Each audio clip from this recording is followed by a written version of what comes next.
Hello, everybody. Welcome to Flashing Arrows, the show where I cook, drink whiskey, and talk psychology. So I just finished putting some Maldon, some flaky salt over some delicious chocolate covered. There they are, right there.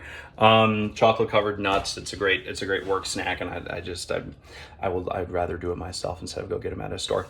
So here's the thought for the day. I really like this concept. I learned this from an old mentor of mine who I was hanging out with last night.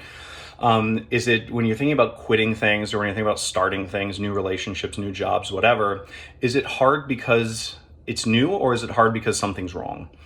And a lot of people can think, especially with relationships, we have this very Hollywood romance culture. It follows the myth of Tristan and Isolde, if you like archetypal psychology, of like, if I found the one, it should be easy.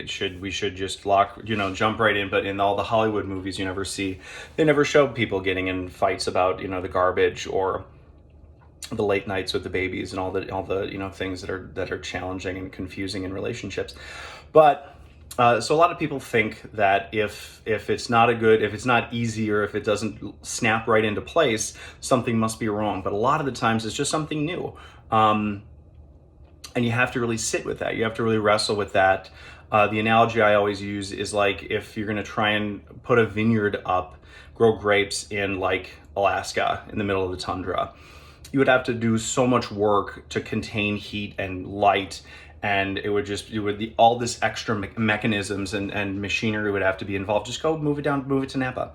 Just go find a better climate. And so if you're like a hugely introverted person and you found a job and you're looking for a job where you have to socialize with tons of people constantly all day long, that's going to exhaust you. That's like, there is a better job out there for you. That fit, it could be better.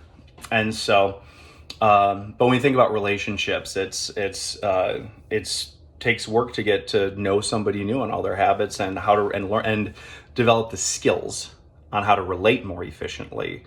But if you found a good match, a lot of it's just, somebody's making a lot of money off the idea that we need to find this perfect match, and then it'll be happily ever after. But it's actually just learning skills, and that is what's hard. Not because of the fit. A lot of people have found a good enough fit in somebody. They found a good selection. They just don't know the skills, and that's hard. It's hard to learn the skills. It's hard to learn conflict management and meaning making systems, and what are our rituals, and how do we be more conscious about how we're relating to each other. But anyway. So is it hard because it's new, or is it hard because it's not a good fit? A lot of the times it's just something new, and it just takes learning and emotional up-leveling and cognitive up-leveling and spiritual growth and all these different things. So anyway, that's thought for today, and thanks for tuning in.